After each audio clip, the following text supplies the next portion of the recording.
Баршаларыңызға сәлем достар. Бүгін 2020 жылы білім стейшнмен түскен студенттер сіздерге арнайы сұхбат бермек, қабыл алыңыздар.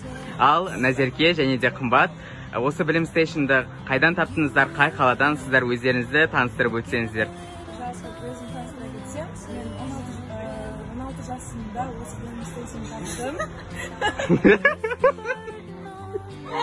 Алматы қаласынан боламын, білім стейшнді мен Инстаграм желісінен тапқан болатынмын. Бұл компанияны тапқаныма еш өкінбеймін, ала қойған мақсаттарынан. Қымбат? Менің есімім Қымбат, мен Астана қаласынанмын. Ең алғаш осы карантин басталған кезде, Инстаграмды қарап отырған кезде тауып алдым. Осын мамама айттым, мамам қолдады мені. Осын отбасыма, ағаларыма, папама айттым. Осын барлығы қолдап болса жіберді, өте қуаныштымын.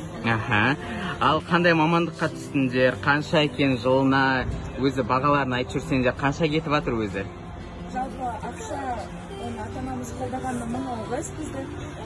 Мен IT мамандығына түстім, яғни программист, жылына 90 000 теңге төлеймін. Жақсы, ал Қымбат? Менің мамандығым халықаралық қатынастар, жылына 150 000. Керемет.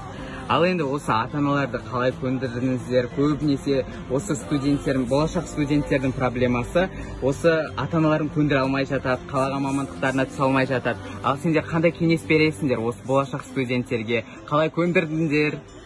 Әрине, қыз баласын алысқа жіберу қиын емес қой ата-аналар.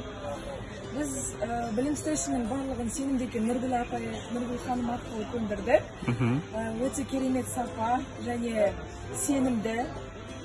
Қымбат, сен не айтасың? Әрбір ата-ана баласының оқиын деп тұрған кезде, әрбір ата-ана қолдайды деп ойлаймын.